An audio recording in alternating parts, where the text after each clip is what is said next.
सुप्रभात सारे बच्चों। मैं कक्षा 9 की पहला पाठ दो बैलों की कथा का पहले वीडियो में मैंने आपको लेखक परिचय बताया। लेखक परिचय के विषय में आपने चिंतन भी किया होगा। मैंने कहा था कि फिर इसको अपने से अभ्यास करके इसको लिखें, लिखने का अभ्यास भी करें। शायद आप लोगों ने लिखने का अभ्यास किया होगा। अब मैं थोड़ा सा दो बैलों की कथा का आज सारांश आपको कथा का बताता हूँ, क्योंकि पंक्ति लाइन बाय लाइन बताना संभव नहीं है, परंतु मुख्य बातें सारी मैं बता देता हूँ। अगर फिर भी समझ में नहीं आए तो पुनः आप प्रश्न दो माध्यम है, एक फोन के माध्यम और दूसरा कमेंट के माध्यम से भी आप कर सकते हैं। जो समझ में नहीं आए तो पहले ये जाने कि दो बैलों की कथा लिखने के पीछे लेखक का उद्देश्य क्या है, क्या कारण है उन्होंने ये कथा लिखी, उसके पीछे उनका सबसे मुख्य कारण क्या है। प्रेमचंद ने दो बैलों के माध्यम से भारतीय जो एक कृषि प्रधान भारत जो एक कृषि प्रधान देश है और यहाँ के जो किसान है, यहाँ की किसान भारत देश का आधार है और उसका आधार है बैल। आज भी लगभग खेती बैलों के द्वारा ही हल जोत करके ही किया जाता है। इसलिए बैलों और किसानों के साथ बीच आत्मीय संबंध है। तो इसलिए यहाँ पर लिखा गया कि किस प्रकार से किसान और उसके जो बैल है हीरा और मोती, उन दोनों बीच में किस प्रकार से आत्मीय संबंध होते हैं। और दूसरा यह भी बताने का प्रयास किया गया है कि वह उन दोनों बैलों के माध्यम से और आज़ादी के लिए किस प्रकार से संघर्ष करता है। और यह सच भी है कि आज़ादी इतनी आसानी से प्राप्त नहीं होती और उसके लिए बहुत संघर्ष करने पड़ते हैं। जैसा कि हीरा और मोती ने आज़ादी प्राप्त करने के लिए बहुत संघर्ष किए और तब जाकर के उन्हें आज़ादी मिली, अर्थात वो जो विलासा करते थे, जो इच्छा करते थे, उन्हें वो प्राप्त हुआ। तो आइए हम अब चलते हैं कहानी की ओर। हीरा और मोती झूरी के दो बैल थे जो बछाई जाति के, बहुत बड़े बड़े सींग वाले और बहुत ऊंचे कद वाले दो बैल थे, हीरा और मोती। दोनों अपने मालिक के प्रति बहुत प्रेम करते थे और मालिक जो झूरी था, झूरी भी अपने बैलों को बहुत प्रेम करते थे। मैंने यूं कहे कि एक दूसरे से बिना मिले रहा नहीं जाता और हीरे और मोती दोनों बहुत दिनों से साथ रहने के कारण से उन दोनों बीच में भी एक मित्रता सी हो गई। तो इस कहानी मानो कि मित्र दूसरे मित्रों के प्रति दुर्गतों को कैसे प्रकार समझते हैं वह भी यहाँ बताने का प्रयास किया गया इस कहानी। तो हीरा मोती इतने दोनों गहरे मित्र थे कि एक ही साथ दोनों नाव डालते थे, एक ही साथ नाव से बाहर निकालते थे। दोनों के जब खाना खाने के बाद एक दूसरे की चाट करके एक दूसरे से मिला करके दूसरे का प्रेम बांटते थे या एक दूसरे के हाव भाव को व्यक्त करते थे। यूं कहें कि वो एक मुख्य भाषा में इस प्रकार से बात करते थे जो शायद मनुष्य उन चीजों से वंचित है। मनुष्य आज तक उन भाषाओं को नहीं सीख सका जो बैल अपनी मुख्य भाषा में दूसरे की बातों को, भावनाओं को समझ लेते। लेकिन सबका समय एक जैसा नहीं होता, हीरा मोती का भी समय एक जैसा नहीं रहा। एक दिन उनके झूरी का साला गया दोनों बैलों को अपने घर ले जाने के लिए आया। जब दोनों बैलों को गया ले जा रहा था रास्ते में, तो वो दोनों जाना नहीं चाहते थे। वो एक उनके मन में तरह तरह के प्रश्न उठ रहे थे कि आखिर मालिक ने क्यों मुझे भेज दिया, क्यों दूसरे पास भेज दिया, क्या मैं काम नहीं कर पा रहा था या मैं काम नहीं कर सकता था। यदि इतने काम करने से कुछ नहीं हुए तो और भी काम उसे करवा देता। परंतु बैलों की इस भाषा को मालिक तक कैसे पहुंचाए वो, इसलिए उनकी भाषा वहां तक नहीं पहुंच पाई। अंत में जिस प्रकार से घसीटते हुए जैसे तैसे मारते पीटते उसे गया अपने घर ले गए और वहां पर एक मोटे रस्सी से उसे बांध दिया, रूखा सूखा खाना उसे डाल दिया। परंतु उसने रूखा सूखा खाना नहीं खाया। लेकिन जब वो रात्रि का प्रहर बीता तो उन्हें लगा कि इस रस्सी को तोड़ करके भागा जाए और इसे गया के इस अत्याचारों से मुक्त हो सकते हैं। तो इस प्रकार से दोनों ने प्रयास किया और रस्सी को तोड़ करके वहां से भागा। फिर झूरी के पास झूरी ने अपने दोनों बैलों को देखा तो गले लगा। तो इसके झूरी की जो पत्नी थी उन्होंने बैलों के बारे में बहुत बुरा भला करने लगी। यह आलसी है, काम नहीं करना चाहता है, कामचोर है, बैलों को कुछ खाना मत दो बढ़िया। लेकिन झूरी अपने बैलों से बहुत प्रेम करता था, इसलिए वह चाहता था बैलों को फिर अच्छे खाना दे। तभी कुछ दिनों के बाद गया पुनः आ गया बैल को ले जाने के लिए और फिर हल में जोड़ करके उसे ले जाने लगा। मोती तो चाहता था कि बैलगाड़ी को गड्ढे में गिरा दे, परंतु हीरा उस गाड़ी को संभाल लेता था। इस तरह से जैसे तैसे करके गया ने दोनों बैलों को अपने घर ले गया और वहां पर पहले से अधिक अपेक्षित मोटे रस्से से उसे बांध दिया, जिसको तोड़ना सहज नहीं था। हालांकि वो दोनों सोच रहे थे कि मैं पहले तो इसे रस्सी को चबा ले ताकि वो टूटने में आसानी हो, परंतु मोटा रस्सा होने के कारण से उसे मुंह तक नहीं आता, जिस कारण से रस्सी को तोड़ नहीं पा रहा। उसे बहुत मारता पीटता था। खेतों में जब जोतने के लिए ले गया तो उस दोनों ने कसम खा ली कि मैं कदम बढ़ाऊंगा ही नहीं।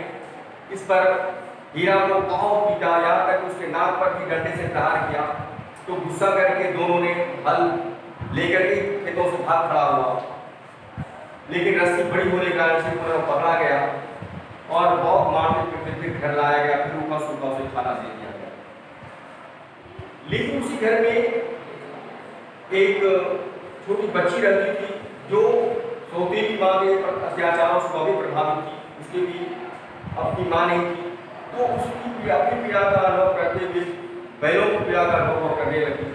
इसलिए रात्रि के प्रहर में वह दोनों के लिए रोटियाँ देता था, परंतु रोटियों से उसका पेट तो नहीं भरता था, लेकिन उसके प्रेम से उसका पेट मानो जो सारे भूसे या चोकर खाने से उसका पेट नहीं भरता था, उससे एक रोटी से पेट भर जाता था।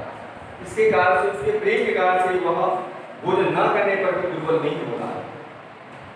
एक दिन लड़की ने जब देखा कि दोनों बैल निकलने का प्रयास कर रहे हैं, भागने का प्रयास कर रहे हैं, तो उन्होंने उसकी मदद की और दोनों के गले से रस्सी खोल दी।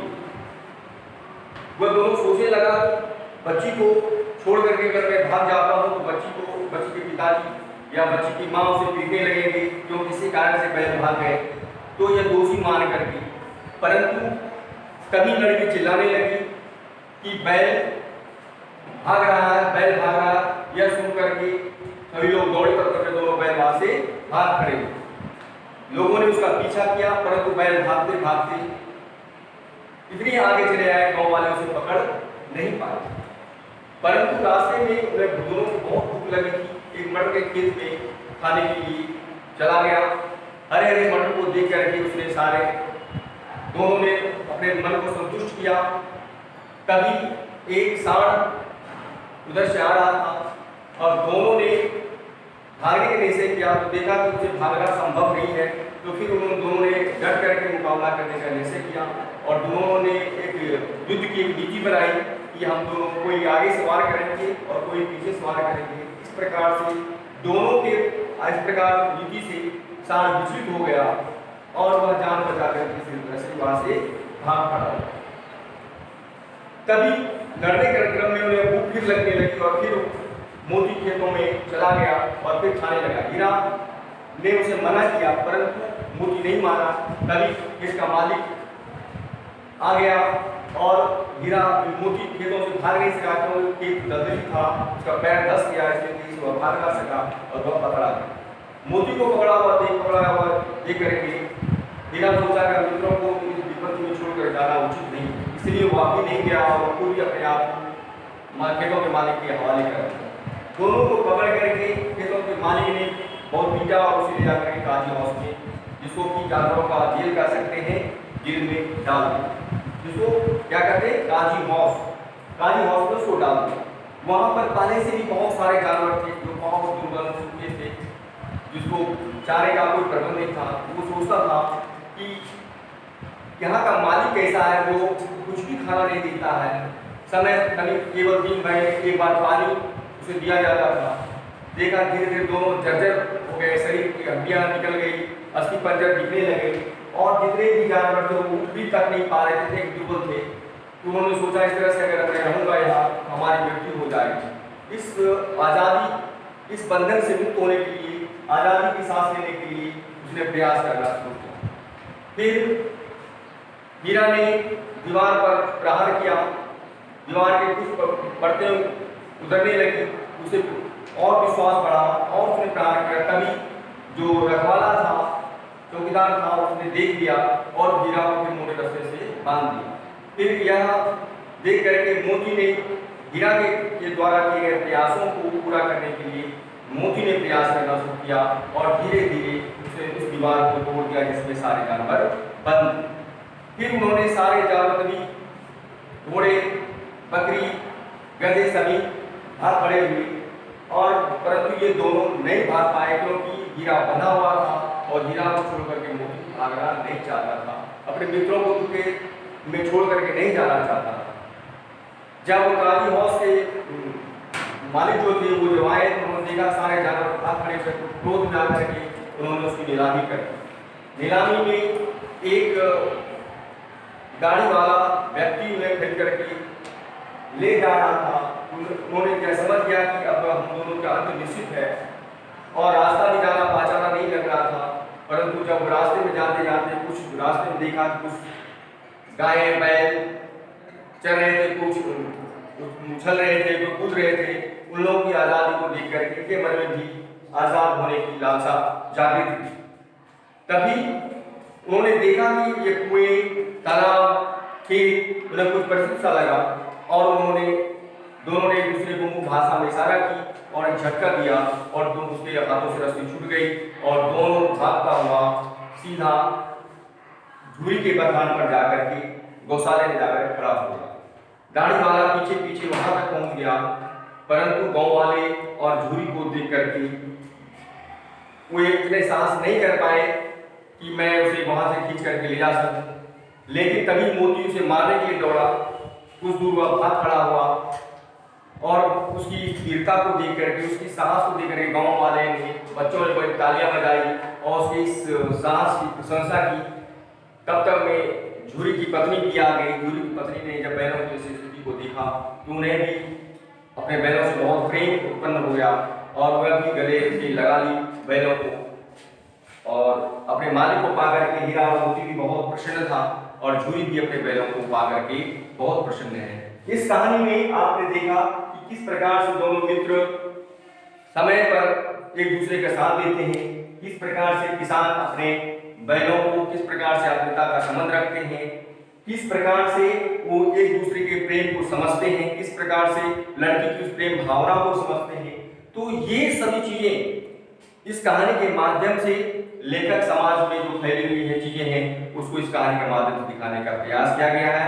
यही कहानी का मुख्य उद्देश्य है। धन्यवाद। फिर जब आएंगे दूसरे दिन वीडियो में तो फिर मैं आपको इसका प्रशंसा करूंगा।